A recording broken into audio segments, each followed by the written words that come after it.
Hi friends, ARP coin சேனலை பார்த்து கொண்டிருக்கும் அனைவருக்கும் வணக்கம். இது ₹2 நாணயம். 1996 5 முகம் கொண்ட ஸ்டார் குறியீடு உள்ள ஹைதராபாத் மின்ட் நாணயம். நேஷனல் இன்டிகிரேஷன் நாணயம். இந்தியா மேப் நாணயம். இந்த நாணயம் அசோக முத்திரையுடன் கூடிய நாணயம். 11 முனை கொண்ட நாணயம். டூரிவிஸ் இந்தியா என்றும் பாரத் இந்தியா என்றும் பின்புறம் எழுதியிருக்கும். இந்த நாணயம் காப்பர் நிக்கல் நாணயம். இதனுடைய வெயிட் 6 கிராம். 11 முனை கொண்ட நாணயம். தேசிய ஒருங்கிணைப்பு நாணயம்.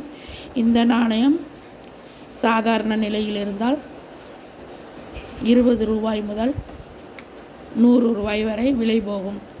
அதாவது குட் ஃபைன் கண்டிஷன் சாதாரண நிலையில் இருந்தால். சிறந்த நிலை யூஎன்சி கண்டிஷனாக இருந்தால் ₹100 முதல் ₹600 அல்லது அதற்கு மேலும் விலை போகும். இந்த நாணயம் மொத்தம் 4 மின்ட்டில் அச்சிடப்பட்டுள்ளது. Noida mint, Mumbai mint, Calcutta mint, Hyderabad mint. Noida mint நாணயம் வருஷத்திற்கு கீழே ரவுண்ட் டாட் இருக்கும். அந்த நாணயம் ₹300 வரை விலை போகும்.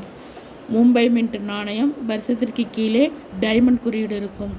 அந்த நாணயம் ₹100 வரை விலை போகும்.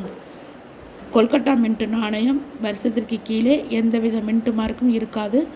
அந்த நாணயம் ₹100 வரை விலை போகும். ஹைதராபாத் மின்ட் நாணயம் வருஷத்திற்கு கீழே ஸ்டார் குறியீடு இருக்கும்.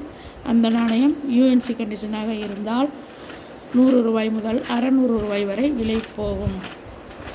நாணயங்கள் பொதுவாக எந்த மின்ட்டில் அச்சிடப்பட்டது என்பதை பொறுத்து தான் அதனுடைய விலை மாற்றங்கள் தெரிய வரும். பொதுவாக ஹைதராபாத் மின்ட் நாணயங்களுக்கு நல்ல மதிப்பு உண்டு. எனவே வருங்காலங்களில் ஸ்டார் குறியீடு உள்ள நாணயங்களை சேகரித்து வைப்பது மிகவும் நல்லது. இது போன்ற நாணயங்களை coinbazar.com, epay.com போன்ற வெப்சைட் தளங்களிலும் விற்பனை செய்யலாம்.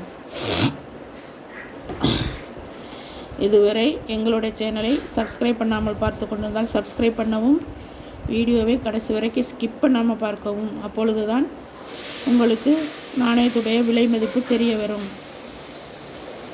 இதுவரை எங்களுடைய சேனலை சப்ஸ்கிரைப் பண்ணாமல் பார்த்து கொண்டிருந்தால் சப்ஸ்கிரைப் பண்ணவும். இந்த வீடியோ பிடிச்சிருந்தால் சப்ஸ்கிரைப் பண்ணுங்கள், லைக் பண்ணுங்கள், கமெண்ட் பண்ணுங்கள், உங்களுக்கு தெரிஞ்சவர்களுக்கெல்லாம் ஷேர் பண்ணுங்கள். தேங்க்யூ. தேங்க்ஸ் ஃபார் வாட்சிங்.